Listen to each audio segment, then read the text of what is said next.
నటరత్న ఎన్టీఆర్ తను పెద్ద హీరో అయినా తోటి నటీనటులు, సాంకేతిక నిపుణులు సొంతంగా సినిమా తీసుకుంటామని అడిగితే డేట్స్ ఇచ్చి ప్రోత్సహించేవారు. అలా చాలామందికి చాలా సినిమాలు చేశారు ఆయన. అటువంటి చిత్రాల్లో నటుడు నాగభూషణం నిర్మించిన ఒకే కుటుంబం చిత్రం ఒకటి. ఎన్టీఆర్తో నాగభూషణం ఎంతో సన్నిహితంగా ఉండేవారు. ఎన్టీఆర్ నిర్మించిన ఉమ్మడి కుటుంబం, కోడలు దిద్దిన కాపురం, వరకట్నం వంటి చిత్రాల్లో నాగభూషణం నటించారు. ఎస్వీఆర్ తనకు అందుబాటులో లేనప్పుడల్లా ఆ పాత్రల్ని నాగభూషణానికి ఇచ్చేవారని సినీ పెద్దలు చెబుతుంటారు. ఒకే కుటుంబం చిత్రం విషయానికి వస్తే 1961లో నడిగరి తిలకం శివాజీ గణేషన్ హీరోగా ఏ భీమ్ సింగ్ దర్శకత్వంలో పాపమనిప్పు చిత్రం వచ్చింది. ఆ సినిమా ఘన విజయం సాధించడంతో పాప పరిహారం పేరుతో 1961లోనే తెలుగులోకి డబ్ చేశారు. ఇందులో ఎంఆర్ రాధాకు నాగభూషణం డబ్బింగ్ చెప్పడం విశేషం. ఇదే చిత్రాన్ని ఒకే కుటుంబం పేరుతో తెలుగులోకి రీమేక్ చేశారు.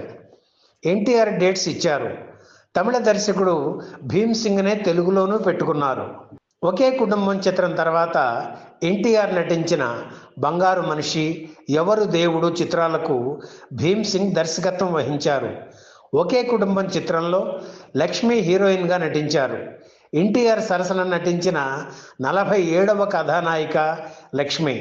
అలాగే బంగారు మనిషి చిత్రంలోనూ ఆమె హీరోయిన్. ఒకే కుటుంబం చిత్రంలో లక్ష్మి తల్లి రుక్మిణి కూడా నటించడం గమనార్హం. ఈ సినిమాలో నాగభూషణం కొడుకుగా కాంతారావు నటించారు. ఆయన సరసన రాజశ్రీ నటించారు. ఈ చిత్రంలో ఎన్టీఆర్ హిందువు అయిన రాముగా పుట్టి అనుకోకుండా ఓ ముస్లిం ఇంట రహీంగా పెరిగి క్రైస్తవ యువతి మేరీని ప్రేమించి పెళ్లాడిన యువకుడి పాత్ర పోషించారు. ఒక మతం ఎక్కువ, మరో మతం తక్కువ కాదంటూ మత సామరస్యాన్ని బోధించిన ఈ చిత్రంలో 3 మతాలకు చెందిన 3 పాత్రలు కీలకంగా ఉంటాయి. ముస్లిం మత పెద్ద ఇస్మాయిల్గా తొలితరం అగ్రనటుడు నాగయ్య, క్రైస్తవ ఫాదర్ జేమ్స్గా సిహెచ్ నారాయణరావు, ఆకాశవాణిలో రేడియో బావగారుగా సుప్రసిద్ధులైన ప్రయాగ నరసింహశాస్త్రి, ఆయుర్వేద వైద్యుడు శాస్త్రిగా నటించారు. సినిమా కథకు తగ్గట్టుగానే సినిమా టైటిల్కు పక్కన గుడి, మసీదు, చర్చి 3 ఉండేలా అర్థవంతంగా పబ్లిసిటీ డిజైన్ చేశారు. ఈ సినిమాలో ఎన్టీఆర్పై చిత్రీకరించిన అందరికీ ఒక్కడే దేవుడు పాట ప్రబోధాత్మకంగా సాగుతుంది. అలాగే మంచిని మరచి వంచిన చేసి అంటూ సాగే మరో పాట ఆ రోజుల్లో రేడియోలో తరచూ వినిపించేది. ఒకే కుటుంబం చిత్రానికి పాలగుమ్మి పద్మరాజు మాటలు రాశారు. తెలుగుదనం ఉట్టిపడేలా ఉన్న సంభాషణలు ప్రేక్షకుల్ని ఆకట్టుకున్నాయి.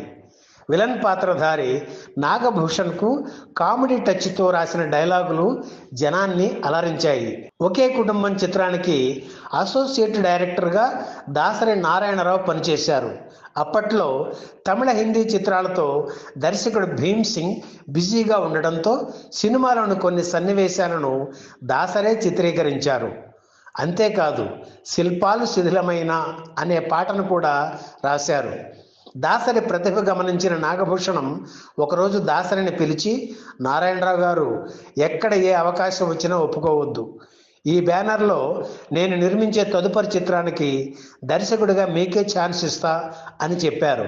కానీ ఆ తర్వాత దాసరికి నాగభూషణానికి ఎక్కడో తేడా వచ్చింది.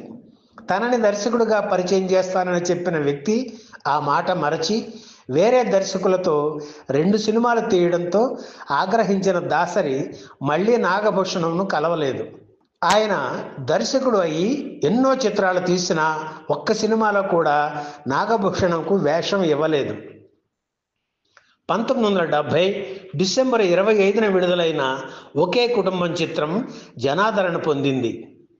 ఈ వీడియో మీకు నచ్చితే లైక్ చేయండి, షేర్ చేయండి, వెంటనే సబ్స్క్రైబ్ కూడా చేయండి.